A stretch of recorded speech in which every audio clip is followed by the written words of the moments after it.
What's up guys, Andre here. I'm going to show off a new level we just created called Bowser's Space Invaders in Super Mario Maker. So yeah, you can probably guess what it's based on. So if you want to play it for yourself before watching me play through it, you can use the code on the screen right now. It'll take you right to our level. Otherwise, let's hop on in and check it out. So I've already recreated a couple arcade games in Mario Maker like Frogger and Donkey Kong, and I wanted to see how close I could get to Space Invaders since it was one of my favorite games on my Atari 2600. So of course we start off at our patented arcade entrance, complete with the 2 coins needed to play the game. So let's go and hop on in and play Space Invaders. So of course we got our Space Invaders entering in for the top of the screen, going left and right like in the original game. And the POW blocks are bullets, and as you probably noticed, they even make the shooting noise whenever they appear on screen. Now beyond all that, we also have our shields here, which will protect us from the Magic Koopa magic.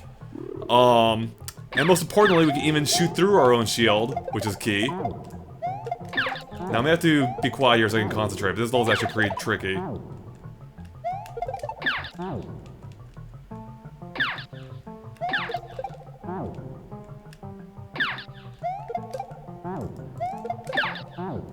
The enemies also coming at different speeds to mimic how they sped up in the original game.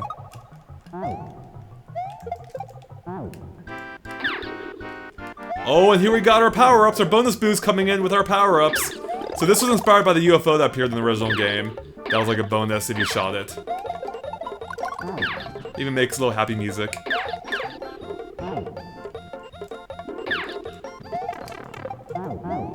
Oh god, we got tons of fast enemies coming now. This is bad. Real fast. Oh, this is really bad. I'm doing terribly.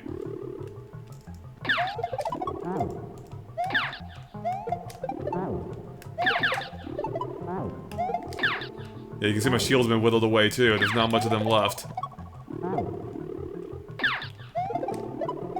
So of course, the key is to keep the enemies away from the bottom of the screen. That would end the game in the original Space Invaders. Here, it's trying to be really annoying. Oh god! See, like right there, that guy managed to get in. Phew, got a mushroom, alright. Oh, we got a lot of Magic Koopas here. This is getting crazy!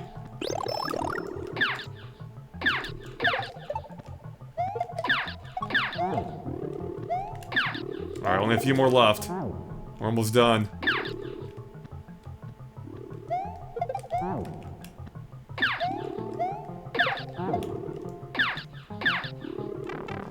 No! Alright, luckily, I think all the Magic Koopas are done for, so we just have these stragglers left. Alright, phew. So there is, oh, there's one more left, alright. So there's our clown car, that's how we get out of here, and we can either wait for it to drop down, or we try hopping into it, or we give it a POW block. Let's see if I can get this. It'll come right down to us. Alright. Gonna take it to our exit. But we're not done yet! There's one more giant Space Invader to deal with. Look, this guy's a friendly guy, but he'll actually take us right to the exit, so... yeah! Alright, he's even got little bouncy eyes. Alright, here we go. Beat the level, alright. So, that is my Space Invaders. If you want to check it out for yourself, you can use the code on the screen right now. But let's go hop into the editor real quick. I'll show you just a couple of things about how I made this level. There's actually a lot to talk about, but I'm gonna try to pare it down because there's a lot of thought that went into this course, and, no, I don't want to play it again. I want to edit it. Yeah, this level took a crazy amount of time to figure out the mechanics of and everything. Okay, so, let's head down into the arcade. So, of course, this is the main playing field. I gave it a ceiling up here, that way you couldn't throw a POW block all the way up and take down all the enemies up here, which is our staging area for the enemies. This is where they all come in, they all drop down line by line into the playing field. So I added the ceiling there, so you couldn't throw the POW block all the way up and take them all down, or take them all out before you even saw them. They added the blocks, or the donutless here, both to prevent you from having the POW block drop all the way down. That way you can't take down a whole bunch of enemies on the way up and back down, but also to give you an exit into the warp pipe. Let's see, next up, I have, of course, enemies at different speeds. So I put the enemies that are faster higher up so they come in later on, but I didn't want them to start off with the faster enemies.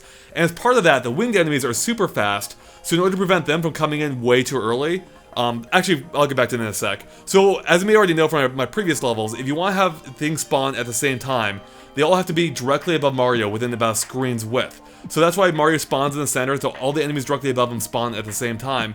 If that weren't the case, they would all come in at different times, it'd be a complete mess. So as part of that though, because I didn't want the winged enemies coming in just shooting down super fast, I give them their own track, and it extends all the way out to the right here, where they go up and down this really jagged path to delay them, then they bounce back and they'll come back again on a huge delay. So that's why they come in later. Similarly, I've got the power-ups at the very top that come in on their own track before dropping down here. Ignore this part, this isn't in the online version, that was just a testing area I had. Where they bounce along, they drop onto this track and bounce back, travel along, ignore the Goomba too, same thing. And they come they drop in onto this track, where they enter the playing field, before eventually exiting here, where they enter this little circle area where they're completely out of the way. So they're no longer a factor. And yeah, I thought it was kind of cool to mimic the UFO of the original game, where there's a temporary thing on the screen.